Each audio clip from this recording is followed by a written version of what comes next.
Coucou, aujourd'hui on se retrouve pour une nouvelle vidéo couture dans laquelle on va parler d'un sujet hyper important, c'est les aiguilles machines. Donc c'est un sujet assez controversé sur lequel chacun a un petit peu son idée et fait un petit peu à sa façon, mais je vais essayer de vous donner les clés pour essayer que vous choisissiez vos aiguilles de façon la plus optimale possible en connaissant tous les paramètres possibles. Donc les aiguilles machines, elles sont vraiment différentes des aiguilles qu'on peut utiliser pour coudre à la main. Il va y avoir une anatomie assez différente.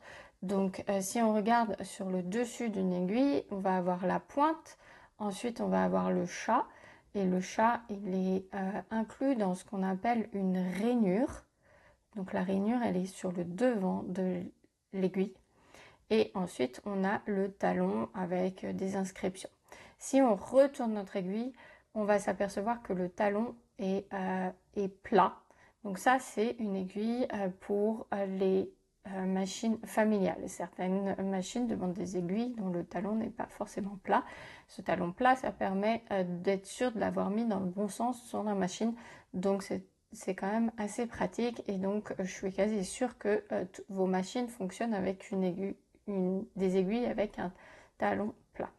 Donc derrière, on a le corps de l'aiguille, et on a au niveau du chat une petite encoche derrière qui a son importance quand l'aiguille va venir entrer dans le tissu pour venir guider le fil. Donc la rainure est très importante parce qu'elle va venir guider elle aussi le fil bien le long de l'aiguille quand la machine va piquer. Il existe une multitude d'aiguilles, vous savez peut-être pas, mais votre machine est livrée avec en général un type d'aiguille, les aiguilles ce qu'on appelle universelles taille 90, mais en fin de compte il existe toute une série d'aiguilles. Et donc les aiguilles elles vont surtout se différencier par leur grosseur, par le diamètre de l'aiguille et par le type de la pointe, et donc après un petit peu les rainures et les encoches sont un petit peu différentes en fonction du type de pointe de l'aiguille.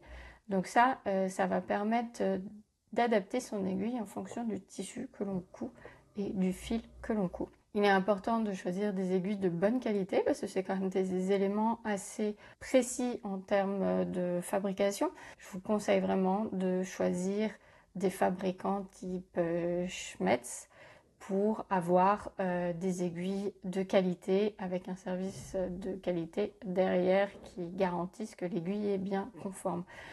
Sinon, vous risquez d'avoir des problèmes et puis ça va se ressentir sur votre couture. Vous allez avoir des points qui sautent, des nœuds, bref, ça va pas aller. Vous allez croire que ça vient de vous et en fait, c'est simplement que votre aiguille, elle est pas bonne. Donc, c'est dommage de passer des heures à s'énerver sur sa machine alors qu'en fin de compte, ça vient de l'aiguille. Donc, je vous conseille vraiment dès le début de choisir des aiguilles de qualité. Ça vous fera gagner quelques heures et puis vous éviterez d'en casser en série. Donc maintenant, on va regarder le boîtier parce que sur les boîtiers, il y a plein d'indications et on va essayer de comprendre un peu. Donc celui-là, il est vide, mais c'est un boîtier de la marque Schmetz, donc celle que je vous recommande en termes de qualité. Donc ensuite, on a le nom du type d'aiguille. Donc là, c'est des aiguilles universelles. On verra par la suite qu'il existe des aiguilles pour tout ce qui est tissu stretch, il y a des aiguilles pour tout ce qui est jean, pour cuir, enfin bref, il y a différents types d'aiguilles. Ensuite, on a un code, un 130 705H. Ça, c'est la référence du talon. Donc ça, c'est pour normaliser le talon de son aiguille. Et alors en général, pour vos aiguilles machines familiales, c'est ce talon-là qu'il faut prendre, 130 705H. Ensuite, on a des chiffres, et ces chiffres vont indiquer la taille de l'aiguille. Donc, universel, ça va indiquer le type de pointe que l'on a, et les chiffres en dessous, ça indique le diamètre. Donc, quand on est en 80, 90, en fait, ça indique des 1 centième de 80, donc c'est 0,8 mm de diamètre. Et là, c'est 0,9 mm de diamètre. Donc, plus on a une aiguille avec un chiffre élevé, plus elle sera grosse et plus on ira vers les petits chiffres, donc vers les 60, 70. On a des aiguilles plus fines. Donc, 80 est plus fine que 90. Et en grosseur, on peut monter jusqu'à 110. Je me demande s'il n'y a pas du 100, 130, vraiment pour les cas particuliers. En dessous, on a également des chiffres, et ça correspond à la notation américaine. Singer avait créé son propre système de notation pour les diamètres, et les Américains continuent d'utiliser le système Singer. Donc c'est les indications Singer. Donc 14 c'est pour 90, 12 c'est pour 80. Donc là il y aura deux types d'aiguilles. Il y aura deux aiguilles 80 et deux aiguilles 90 universelles dans mon boîtier. Donc ensuite il y a le système de pointe. Donc il va y avoir des aiguilles avec des bouts plus arrondis qui vont permettre de passer entre les mailles de tout ce qui est tissu tricoté, tout ce qui est jersey, tout ce qui est et tout ça. Ça va permettre de ne pas casser les mailles, parce que si on casse la maille, eh ben on casse un peu, on fait un trou dans le tissu, donc c'est embêtant. Donc les aiguilles jersey par exemple avec un bout rond vont permettre de passer à travers ces tissus mailles. Et à l'inverse, il y a des aiguilles avec des bouts beaucoup plus pointus et effilés, comme par exemple les aiguilles pour coudre le cuir. Donc elles vont être beaucoup plus tranchantes. Et aussi un point à connaître, c'est que de plus en plus les marques ont leur propre code couleur pour indiquer la taille et le type d'aiguille, parce que c'est gravé sur le talon de l'aiguille. Mais franchement, il faut vraiment avoir des yeux d'aigle pour réussir à décrypter ce qu'il y a sur les talons d'aiguille. Donc par exemple chez Schmetz, le premier code couleur, celui du dessus, va indiquer le type d'aiguille, et le code couleur du dessous va indiquer la grosseur. Donc vous voyez, ça monte bien jusqu'à 130 et ça descend jusqu'à 60. Et puis après vous avez tout ça comme type d'aiguille chez eux. Donc ça fait quand même un certain nombre d'aiguilles. Donc voilà, pour connaître le code couleur, des fois c'est pratique quand on ne sait plus exactement quelle aiguille et qu'on l'a sortie du boîtier. Donc maintenant on va passer au point, maintenant qu'on connaît un petit peu tout et qu'on sait reconnaître quelles sont les aiguilles, on va passer au point comment choisir son aiguille. Donc c'est toujours une question un peu délicate, et pour ça il va falloir prendre en compte deux paramètres. Le premier paramètre, ça va être le tissu que l'on va coudre. Donc vous avez compris qu'il y a différentes pointes selon les tissus. Donc là il va falloir adapter sa pointe en fonction des tissus. Tout ce qui va être des tissus tricotés, on va plutôt choisir des tissus jersey. Si c'est des tissus très élastiques, là on va plutôt s'orienter vers des aiguilles stretch. Si c'est des tissus très fragiles, on va plutôt s'orienter vers tout ce qui est aiguille microtex.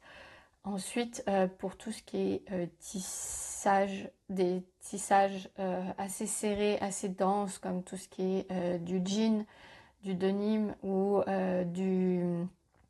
du serger, là on va s'orienter vers plutôt des aiguilles de type jean. Donc pour bien choisir son aiguille, moi je vous propose de vous référer au petit livret que fournit Schmetz. Donc on peut le retrouver en ligne, je vous le mets en description. Et donc il passe en revue toutes les aiguilles, tous leurs types d'aiguilles, et puis ils indiquent en dessous pour information, il y a des travaux dans mon immeuble, donc j'espère que ça va pas trop déranger la vidéo et que vous n'allez pas trop entendre les bruits des travaux. Je vais essayer de m'arrêter quand il y aura des plus gros bruits. Donc je reprends.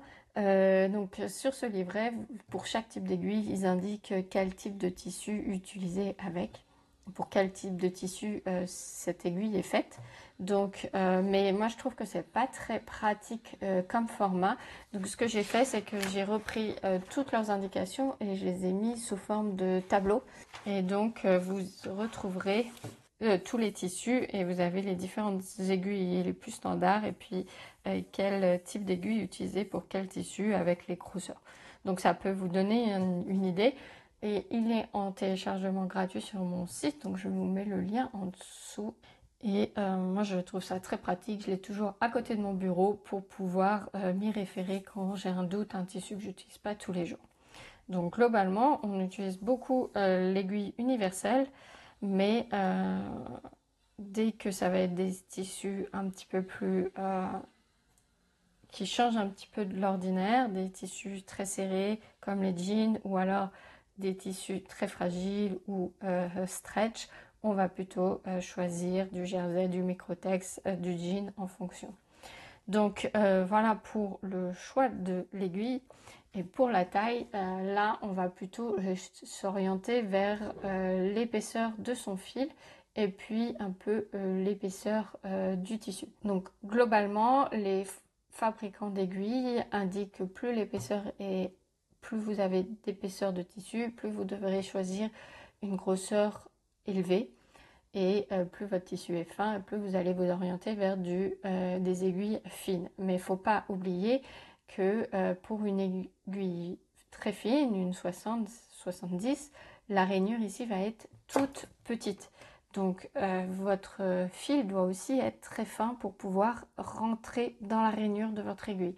Si vous choisissez un fil, votre fil standard et que vous prenez une aiguille 60, le fil va pas rentrer et donc il va mal être guidé dans votre tissu lorsque la machine fait un point et donc ça risque de poser des problèmes. Donc ok, on choisit en fonction de la taille du tissu, l'épaisseur de son tissu, donc si on a beaucoup d'épaisseur à passer ou pas, mais il faut aussi savoir que faut adapter la taille de l'aiguille à son fil.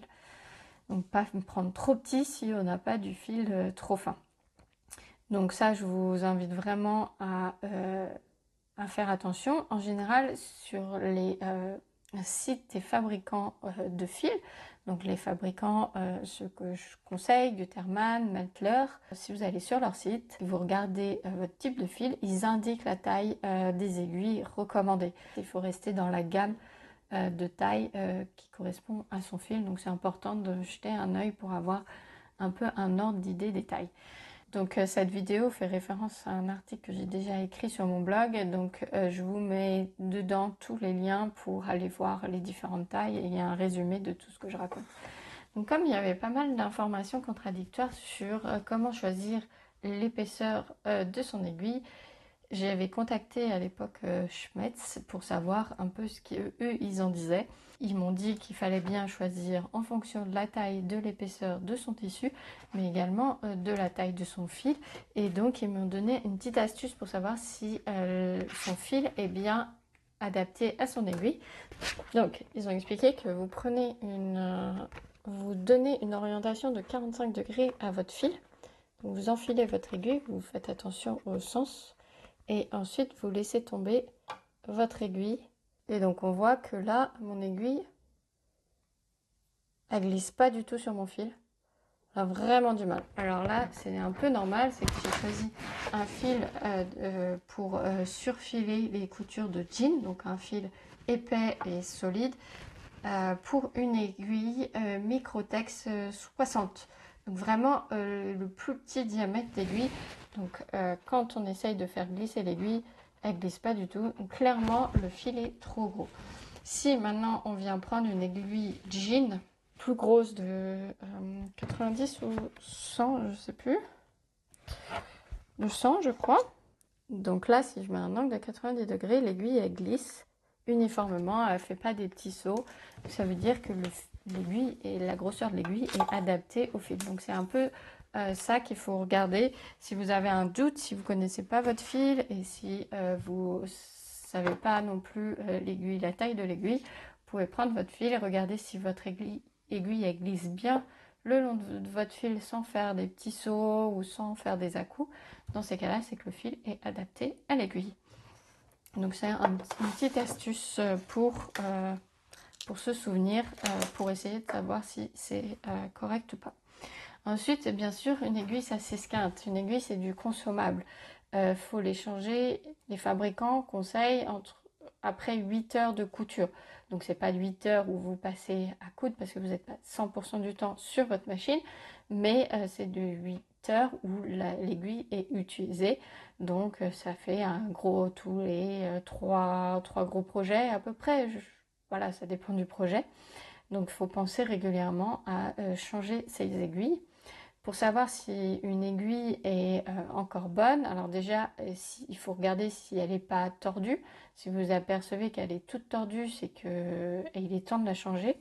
Et puis ce que vous pouvez faire aussi, c'est prendre un vieux bas, un vieux collant, et regarder si quand vous passez l'aiguille dans votre collant s'il accroche ou pas le collant. S'il accroche le collant, il faut changer votre aiguille. Vous pouvez la mettre à la poubelle et en prendre une nouvelle. Ça va vous poser plus de problèmes qu'autre chose. Donc, il ne faut pas hésiter à changer régulièrement ces aiguilles. On voit que celui-là, commence un peu à accrocher le collant. Moi, je sens une résistance quand je ressors.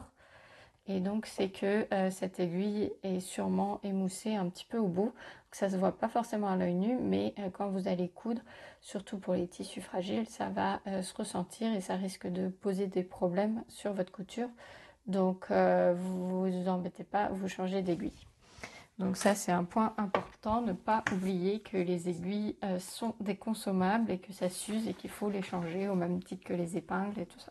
Sinon, petit point aussi que je voulais vous présenter, c'est que c'est mon organisation. Parce que forcément, avec toutes ces aiguilles, avec toutes ces tailles qu'il faut changer, savoir lesquelles sont neuves, lesquelles sont pas neuves, si on remet toujours dans le boîtier, c'est un peu compliqué de savoir où on en est et quelle est notre aiguille qu'on est en train d'utiliser.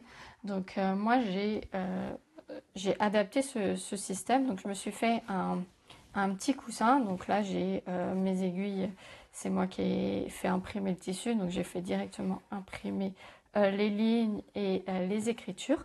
Dites-moi en commentaire si ça vous plaît comme type de coussin, peut-être que je pourrais en faire un kit que vous pourriez acheter.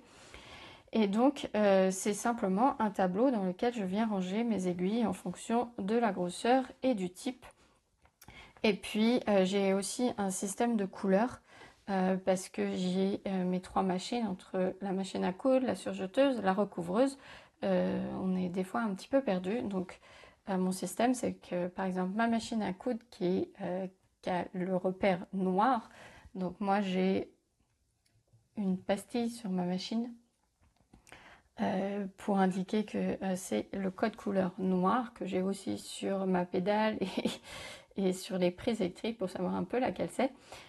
Si j'ai une aiguille, par exemple Jersey 80, je mets mon épingle dans la case 80 et du coup je sais que sur ma machine j'ai une aiguille Jersey 80. Comme ça la prochaine fois je n'ai pas à me dire attends qu'est-ce que j'ai cousu la dernière fois, quel type d'aiguille j'ai et tout ça. Donc pareil. Pour la surjeteuse et la recouvreuse, il y en a une rouge, une verte, comme ça je sais où j'en suis assez facilement. Et puis j'ai mon petit tableau qui est accroché dans mon atelier et je sais, voilà, ça me permet de m'organiser. Le seul bémol c'est que du coup je ne sais pas à quel, je ne sais pas si mon aiguille je l'ai beaucoup utilisée ou pas, longtemps ou pas. Ça faudrait peut-être faire des petites, des sous-cases, 3 sous-cases pour savoir un peu si c'est le premier projet, deuxième ou troisième projet et pour avoir un ordre d'idée de l'avancée. Donc voilà, pour vous organiser, vous pouvez aussi le faire sous forme de petits cahiers. Donc vous pouvez très bien faire un petit cahier comme ça et puis tracer des lignes. Alors soit vous faites des lignes avec votre machine à coudre, vous tracez un quadrillage, c'est très possible.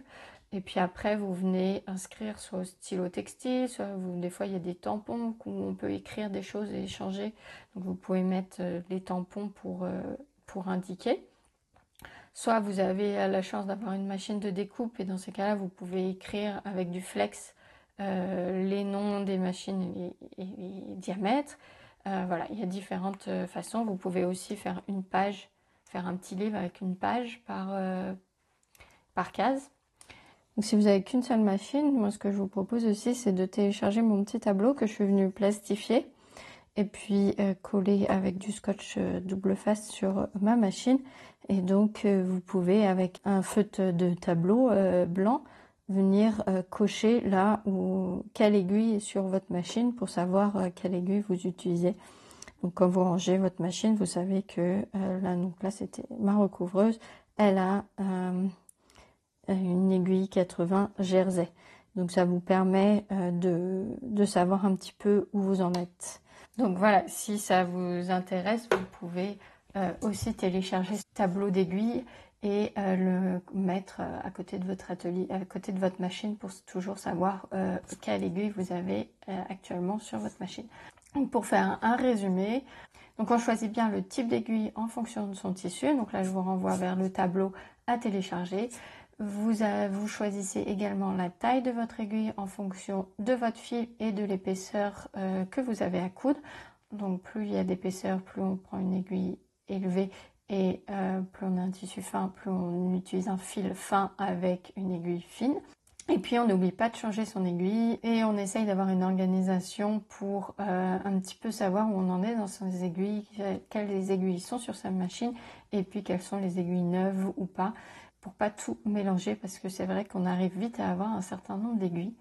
Toujours avoir des aiguilles de rechange au cas où il y a un accident.